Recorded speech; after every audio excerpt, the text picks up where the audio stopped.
النهاردة أنا هعمل حاجة حلوة وجميلة وسهلة. هعمل الأوريو المقلي بطريقة جميلة جدا. شايفة الجمال غير الطعم، لو عندك أطفال هيعجبها جدا. تعالوا نشوف الطريقة مع بعض.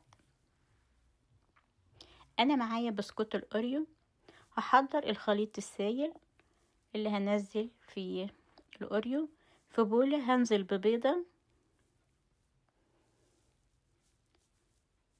هضيف معلقة خل علشان البيض وعلشان ما يشربش زيت كتير. هضيف معلقتين زبدة بس هسيحهم الأول في الميكروويف.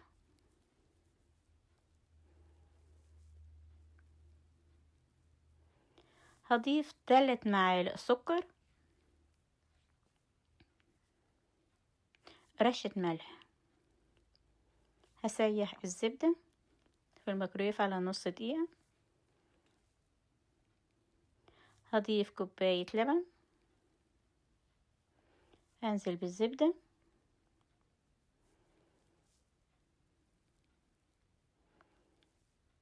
هخلط. هضيف نص معلقة بيكنج باودر،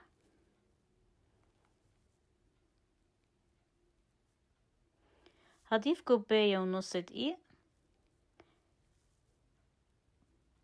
هخلط كل المكونات مع بعض. انا عايزة الخليط يبقى سميك زي عجين الكيك، مش عايزاه طري زي عجينة الكريب، عايزاه يبقى سميك زي عجينة الكيك. انا هزيد اقل من ربع كوباية لبن.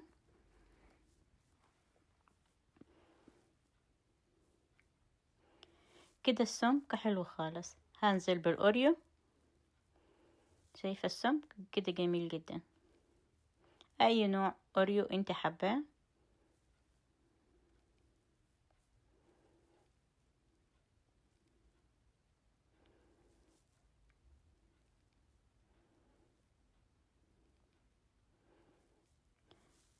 الزيت غلي على البوتاجاز، انا عملت جزء الاول بس نسيت اصوره. هنزل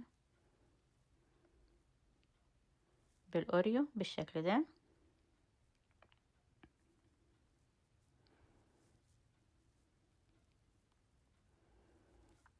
هتاخد لون، هقلب على الناحية التانية. هعمل كل الكمية اللي معايا بنفس الطريقة. شايفة الجمال والأروع. العجينة دي ينفع تعملي منها حاجات كتيرة جميلة جدا. ينفع تعمليها لوحدها كده وتضيفي عليها سكر بودر، بتبقى جميلة جدا.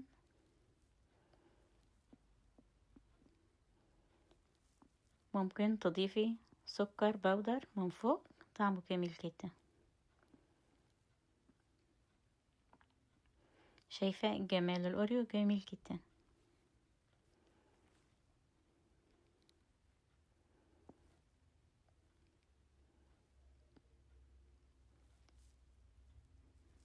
وإن عجبك الفيديو لايك وشير، اكتبي لي كومنت. لو ما عملش فولو اعملي فولو علشان يوصلك شعار بأي فيديو جديد ينزل. تابعينا على قناة اليوتيوب مطبخ مرمر، فعل الجرس علشان توصلك كل الفيديوهات الجديدة. اشوفكم في فيديو جديد.